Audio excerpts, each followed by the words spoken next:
So I'm Ken Stebbings, as I said. I work for moch. I've kept pigs on and off, but mainly on, for about 30 years. And I did used to work for ADAS as an advisor. And I did, well, I started in Yorkshire and Lancashire, where there are a lot of pigs, and I did quite a lot of pig work when I was there. But when I moved to Wales, then less so, obviously, because there are less pigs. And I did mainly ruminant work then. But I've always had a passion for pigs and an interest in pigs. And I've kept that up by keeping my own. So I'm going to look at the things that you should consider if you're going to keep pigs. So I'm going to attempt to share my screen. Right. Yeah. So that's my opening slide. That's who I am. And I'm going to say, should I keep pigs? And my answer obviously is yes. Can I make a profit? Yes.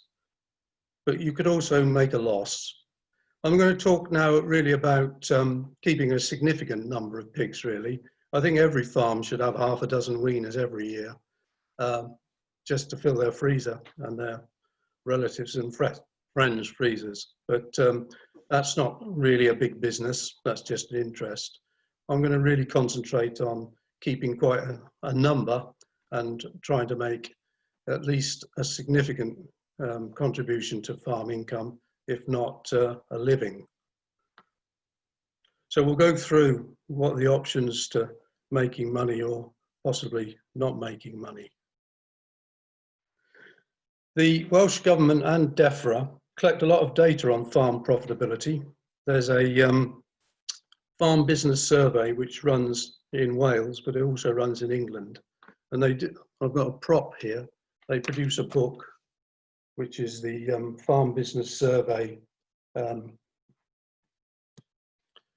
booklet, which comes in the post to most registered farmers. And I think probably people registered with Farming Connect have a copy.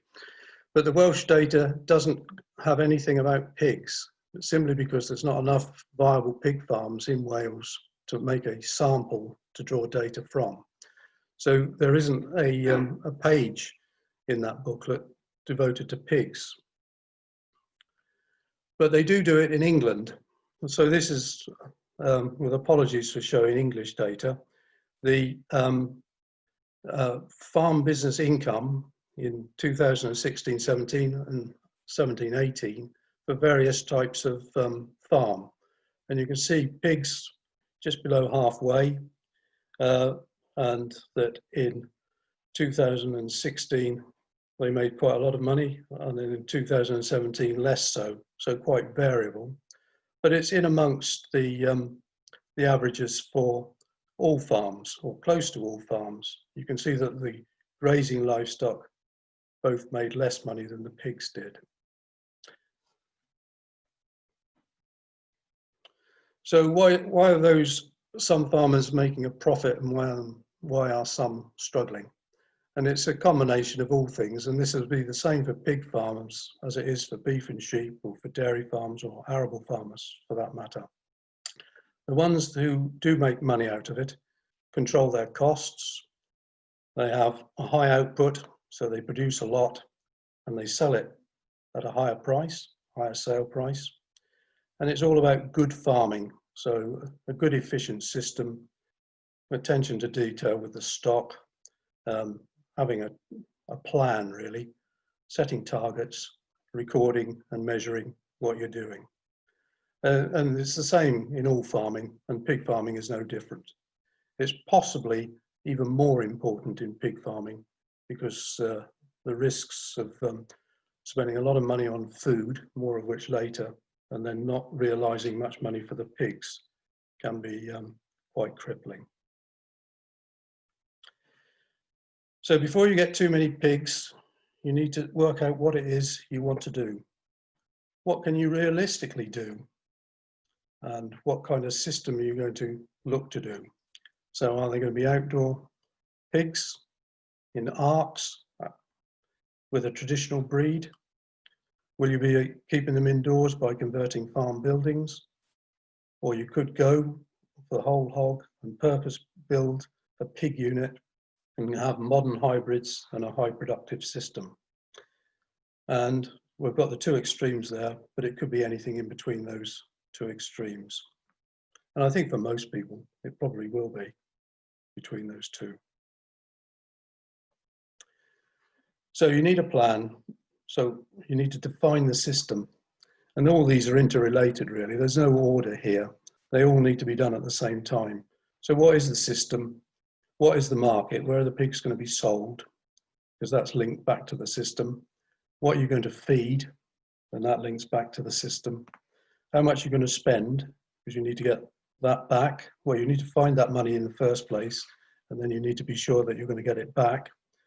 And to be sure you're going to get it back, you need to make sure you're going to have a profitable pig enterprise. So indoor, outdoor. And we had a question in advance of the webinar about feeding outside.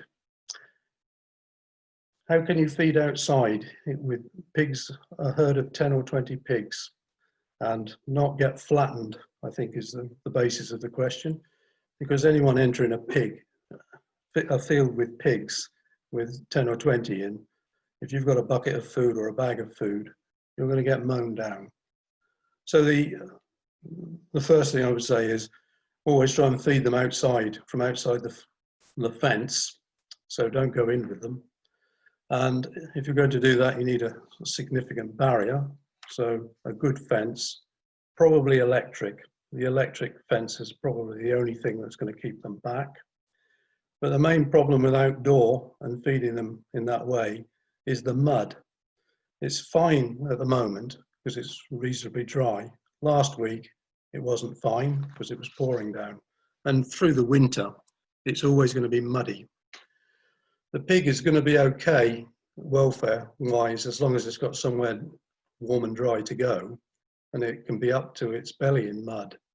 But the main issue with outdoor pigs in the winter in Wales is not wasting all the food, because it's quite difficult to feed them outdoors and not waste food. Pig breed. This is a big decision, controversial. I'm not going to make a recommendation for a breed because I'll be in trouble straight away. Because if it's not your breed, you're going to have a view on that. And I'll need to defend my position. But so we won't go there, but we'll look at some breeds in a minute as possible. But in the end, the pig breed is part of the system and it's part of your decision about what you would like to do, what you want to keep, what you get pleasure from to some extent. Is it going to be a breeding herd or just finishing, or breeding and finishing? That's a fairly fundamental decision. And then another big one is how many do you aspire to keep? How big is the herd going to be? Pig performance, this relates back to the breed because obviously there's big differences between performance between the breeds. And then the feed and the feeding system. As I've already suggested, the food is a big element of the cost and something that needs to be thought about at the same time as all these other things, indoor, outdoor, breed, and so on. So these are some indoor ones. You can see they're all fairly expensive systems, lots of galvanized steel, obviously with a roof because it's indoors. The one on the bottom left has plastic slats and a lot of galvanized. So these are very expensive systems to install, but obviously they do not waste any food and you have control over the pigs all of the time. You can see in the top picture, you've got confinement places to feed sows individually, so that if you've got any thin ones, they can be separated from anything that's not needing quite as much food. Outdoor, beware of the mud. I've already mentioned mud, And you can probably guess that these pictures were not taken in Wales, where it's flat for a start, isn't it? And the other thing about feeding pigs outside is adequately demonstrated in the left-hand picture. You can also be feeding quite a lot of birds. So there's more food required. Not only does the pig need more food to keep warm, but there's more wastage. But the wastage is really serious if they're fed in the mud. Even on the right-hand picture, where there's very little grass left, at least the ground is dry and they could be fed relatively efficiently. But obviously a lower cost system, those arks cost far less than the housing systems we saw in the previous slide. Right, market.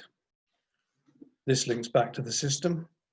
You can only produce pigs that you can sell, so you need to know where they're going to go. Don't keep any pigs. This is the golden rule. If the only thing you remember from this webinar tonight is the last point on this slide, don't keep any pigs unless you know where they're going to go. So you must have a market before you start feeding, well, before you buy pigs and then start feeding pigs. You need to know what that market is, where you're going to sell to, and you also need to know what the price will be, or the range of prices you're likely to receive for those pigs.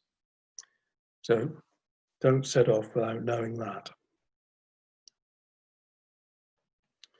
I said we'd talk about breed. Well, there's about 20 odd different rare breeds, and I've just picked 4, and I'm not making any comment about which ones you should be keeping. There's a Berkshire, an Ox Sandy and Black, a Gloucester Spot, and a Tamworth there.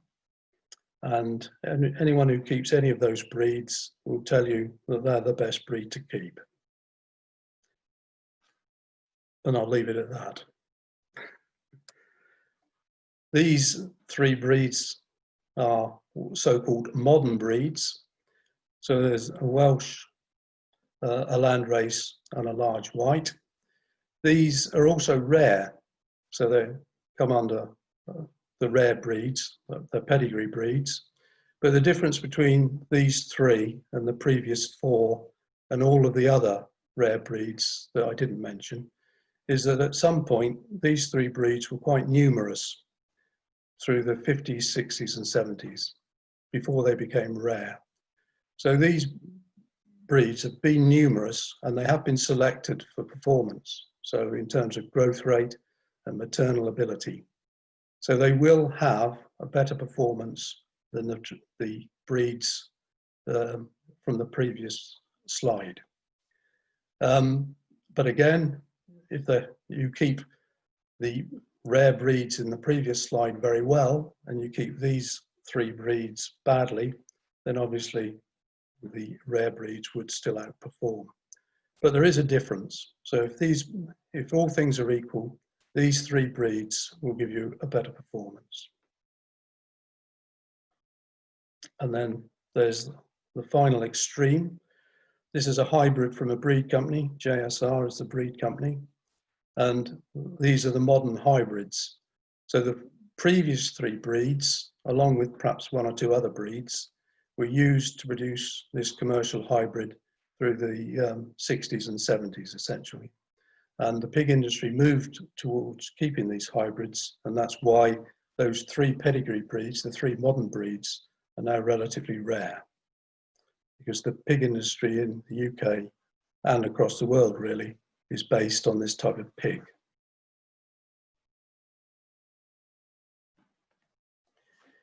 Feed. This links back to the system, and you can probably guess I'm going to say that the breed that you select will dictate to some extent what you feed. And you need to feed the right type of food to the pigs that you keep and the system that those pigs are kept in.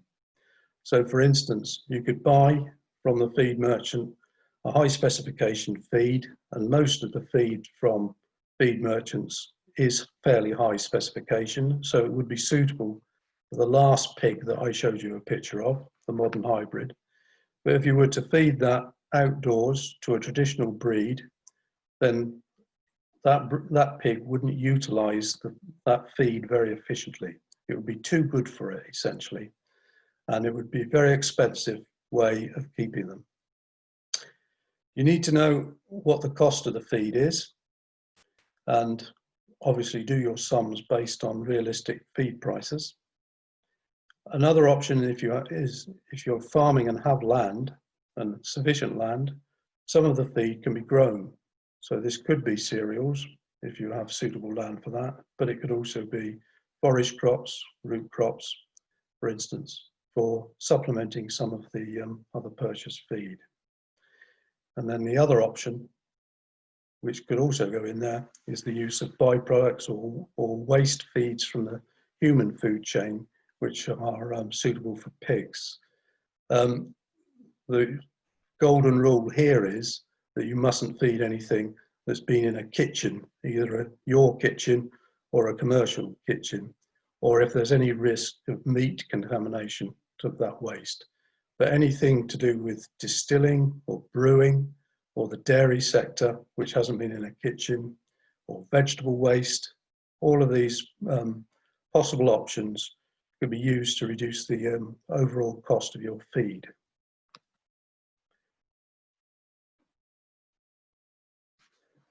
How much money are you going to need? If you've got no pigs at the moment, you will need to spend some money on equipment to keep the pigs. You may have some sheds, and you may be able to adapt those sheds. If they're being used for cattle or sheep, the chances are that they've got quite a lot of ventilation, and they should have for cattle and sheep.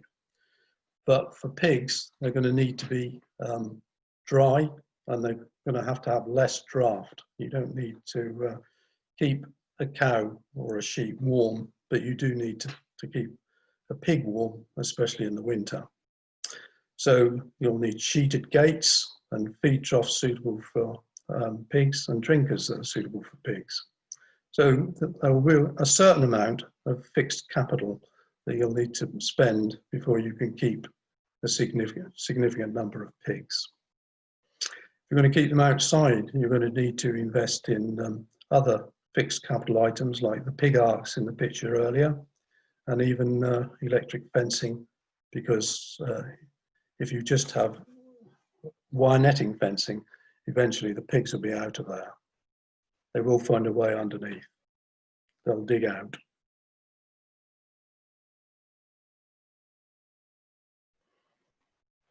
There'll also need to be some what we call working capital. So you'll need to buy pigs, so either the breeding stock or weaners that you're going to finish, and then you'll need to buy feed, and all of this will have to be bought and paid for before you get any money back.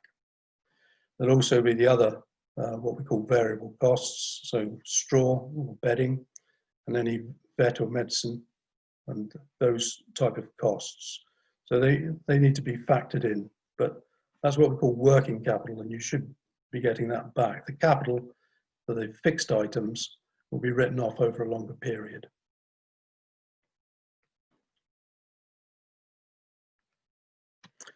Pig sale price. Prices fluctuate, are currently high, and we'll see the next slide is a graph showing you that they are up at the moment. But prices fluctuate like they do with any livestock product, really. If you produce milk, beef or lamb, sometimes they're very good and sometimes not so. Obviously, if you've got lambs at the moment, you'll be very pleased. There are periods when the pig price and the feed price will be in opposition, and you may have periods when you trade at a loss.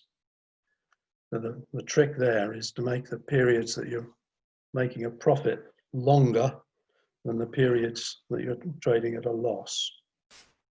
Not always easy, because you're not entirely in control of the price.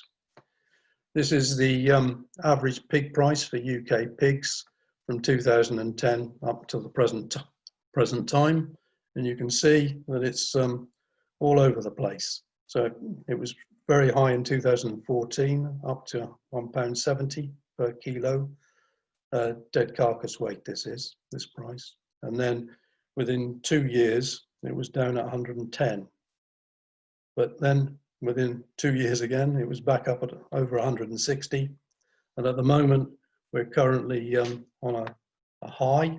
We're going up 160 at the moment, and it could easily carry on up. The reason for this being is that the global prices of pigs at the moment are very high because of the African swine fever in China, which is holding the prices up. We don't know how long that'll last, but it'll certainly be for a year or two. It's well, we always used to say that it was a pig cycle, and that those people who were in pigs, it used to be worse than this. If you go back 20 years, the swing from one high to the next low was very short. In fact, it was usually around about 18 months. And the people who'd been in it a long time would sell everything when the price was high, and then wait for the price to go down, and then go back in again when it was low. But those kind of swings now are less apparent.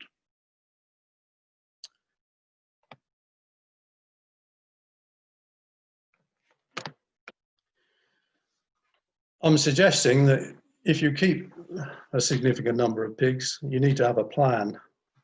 And these are the sort of things that you should write in your plan. So I've mentioned defining the farming system. So this is all about breed, indoor, outdoor, what you're going to feed, and so on. You need to make some informed assumptions about the performance. So if you're going in for a breeding herd, you'll need to have a reasonably good idea of what the performance of your breed kept in that situation on that feed will be. So things like how many pigs per sow per year for that breed, and this varies quite widely. So for some of the traditional breeds, it may only be 15, 18 piglets per sow per year. But for that hybrid that I showed you at the end, could well be 30 if kept indoors in a confined and managed system with a high price feed. So you need to make informed assumptions about that, and they will vary according to all of those things that I've just mentioned. Pig prices will also vary, and again, that may be related to your breed and your system. So for the hybrid, that graph that I showed you, that is for the hybrid pigs, and that would be the standard across the UK, and it's published weekly on the AHDB website, so you can see it. But if you're keeping a more unusual breed and in a more sustainable way, and you can go for a premium price, then you may well realize more for your pigs than that standard pig price on that graph. Fairly common systems would have a all pig price plus calculation. So for instance, if the price at the moment was 170 pence per kilo, dead carcass weight, you could link that to a premium of say 20p. So as the price went up and down, if the all pig price was £1.70, you would get £1.90. And that makes it sort of fair for buyer and seller perhaps. But of course, it's entirely up to you what kind of deal you can get. But those are the type of systems that you could go for. Obviously, the other option is that you can sell directly, in which case you can set your own price. But in the situation that I'm talking about here, where you're going to keep quite a lot of pigs, then selling direct is another enterprise, really. So you produce the pigs, and that's a pig farming enterprise. If you're going to process and sell direct, that's another enterprise, really. And it takes, and speaking as somebody who knows, if you take 5 pigs to the abattoir and sell 10 half pigs in a box, that's quite a day's work, just getting that sorted out, delivered, and getting your money. You can't deliver half a pig to somebody, a friend or family, or anyone else for that matter, and just leave the box and run, you have to have quite a long conversation. So 10 half of pigs, that's a day gone. If it's fine if you can afford that amount of time, but if you've got a lot more pigs than that, then that's a full-time job. You've also got to make sure that when you deliver it, you collect the money, and that isn't always straightforward either. The checkbook isn't there, or somebody else is paying for it. So these are the things that you need to watch if you're going to be doing that. But it's a separate enterprise, really, selling direct, and you need to cost that perhaps separately, but it can be very time consuming. You need to calculate a gross margin. So this is the price of the pigs less those costs that I said you would incur. So the feed, the vet and med, and the straw, for instance, any transport is also part of the gross margin. Calculate your gross margin. This is assuming that you're adding it to an existing farm business. So you do a pig gross margin. Then you will need to adjust your fixed costs. So these are the things like buildings, maintenance, insurance, vehicles, machinery, this kind of thing. A pig enterprise, although in theory the fixed costs in a business are fixed because that's the definition of them, if you add a pig enterprise to a beef and sheep enterprise, the fixed costs will change. They will be different. For instance, you could be running quite a lot of electricity if you have heat mats or heat lamps for piglets, so the electricity bill will go up. And there will be adjustments to machinery as well, because you will need to use additional machines for the pigs, perhaps. So in the business plan, you will work out the capital required, forecast the profit from all of those numbers we've just discussed, but you then need to work out your profit sensitivity. So this is how robust the plan is. So if the pig price falls from £1.60 or £1.70 down to £1.20, what's the profit then? And can you exist at that level of profit or even loss, and for how long? If food price changes, will that also affect your profitability? And by how much?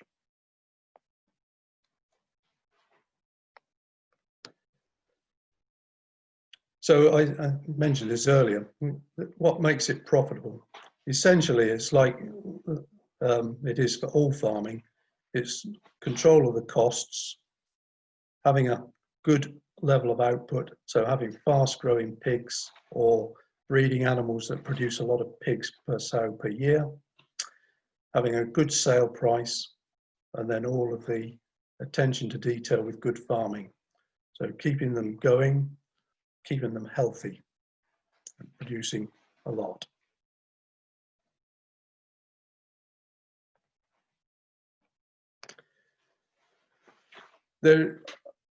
Well, I used to come across this when I was doing farm advice, that pig farming in Wales was seen as the beginning of the end, really. You know, if somebody had been dairy farming or beef and sheep farming, and then they brought the pigs on, that was a bad sign.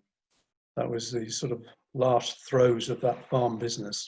That was the reputation it used to have anyway. But it was really because it was quite difficult 30 or 40 years ago, simply because of the transport and the distance from the market to make any money from pigs in Wales. Yeah, there were pigs kept on dairy farms and fed cheaply on dairy waste, but any food brought in was expensive, and any pigs sent away had a big transport bill. So my suggestion is now that it's not quite as sensitive as it was, and that a load of feed in the east of England is not that much different to the price to feed in Wales. Sort out a market. This is critical. I've mentioned that several times. Look at the price of feed and see whether you can reduce it by having byproducts or growing some of your own. Work out the capital requirement and do a business plan. So yeah, so first of all, we've got the one-to-one surgeries available. And these surgeries, they can be an hour of one-to-one advice with an experienced consultant. They're 100% funded by Farming Connect and can be carried out within hours of the initial inquiry, either over the phone, Zoom, or whatever's best for you and the consultant. There's a range of different topics available.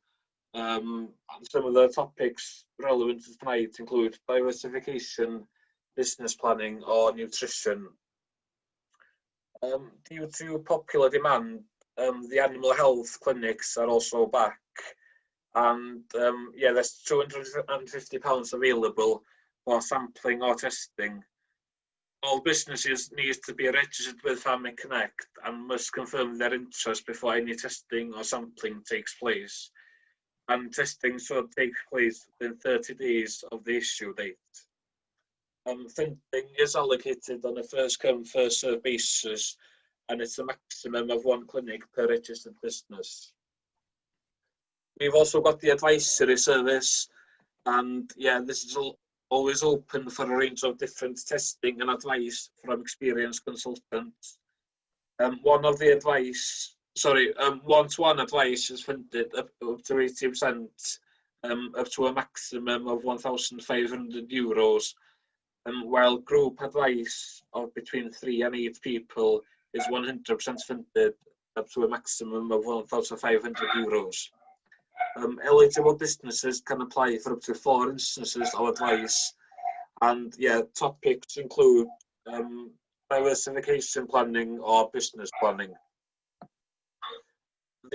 We've also got a mentoring service available, and that's 15 hours of one-to-one advice with experienced farmers that have made positive changes to their own farms.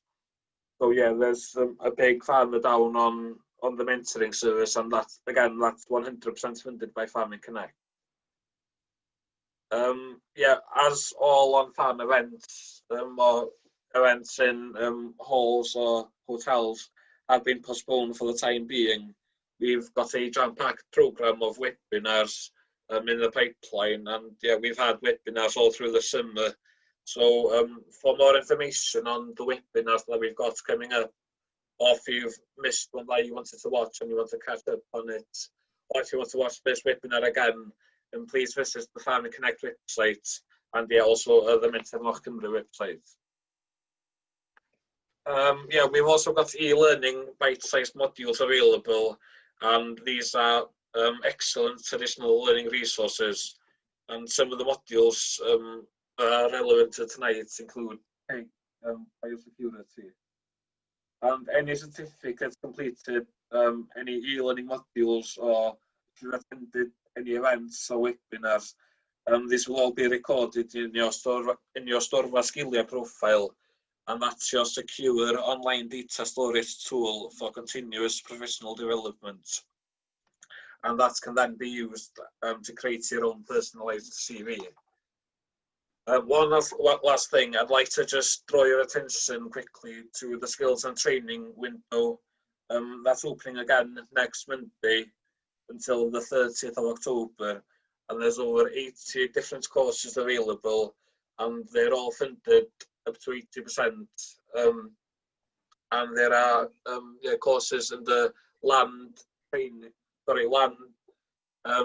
livestock and business categories available. So yeah, as I said, they're all funded up to 80%. All machinery courses are funded 40%, and all the rest are funded 80% by Farming Connect.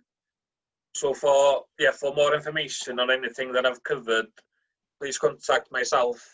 My email address is avydd.owen@minter-business.co.uk. So please visit myself, your local development officer, or please visit the website or contact the service centre. And the number to phone the service centre on is 08456 000 813. I'd like to just note quickly as well that you must be registered with Farming Connect to be eligible for any of the services that I've covered now. So to register with Farming Connect, if you're obviously not registered already, please visit the website where you'll find the registration form, or contact myself or your local development officer or the service centre, where one of the officers can help you out to fill the form in over the phone. So that's all from me. Apologies for the technical difficulties.